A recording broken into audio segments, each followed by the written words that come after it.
listons les bonnes raisons qui font que Cannes est le plus grand festival du monde et réfléchissons en permanence de façon obsessionnelle aux meilleures manières vivantes de rester le numéro 1 au monde. Parce que justement, c'est comme la sélection, c'est un truc vivant, c'est pas juste un Lego, c'est un peu plus complexe et un peu plus subjectif que cela. Il n'y a pas que de l'objectif dans l'organisation et dans la réussite d'un festival aussi important et aussi ancien et vivant.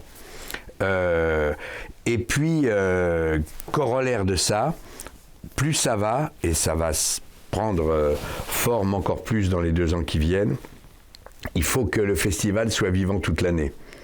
À la fois, il faut que, évidemment, cette quinzaine soit éblouissante, donc il ne faut pas banaliser la marque et l'attachement du monde entier au festival, mais il peut y avoir des voyages et des manifestations tout au long de l'année, présentes grâce au net aujourd'hui, c'est beaucoup plus facile, afin que le fil rouge reste vivant, que le on-air reste en rouge pendant toute l'année, entre 2 éditions, où là, les feux sont lâchés.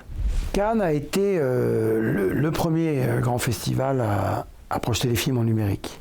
Ça avait été d'ailleurs une expérience assez formidable, puisque c'était George Lucas avec Star Wars et c'était Alexandre Sokourov avec L'Arche russe, qui était un film en un seul plan. Donc le numérique se prêtait parfaitement à cette nouvelle expérience esthétique.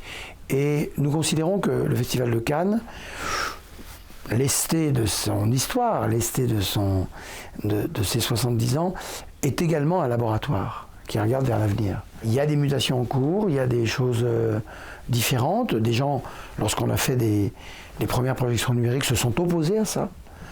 À l'époque, évidemment, le modèle n'était pas établi, mais nous, ça n'était pas la question.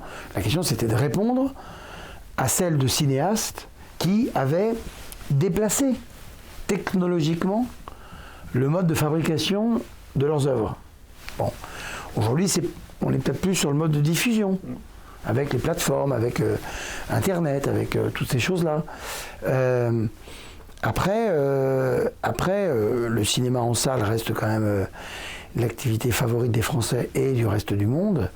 Et je crois que c'est aussi une des inventions de Louis Lumière et que ça, c'est pas prêt de disparaître. Et en tout cas, s'il ne doit exister qu'une dernière salle au monde, ça sera celle au pluriel du Palais des Festivals de Cannes.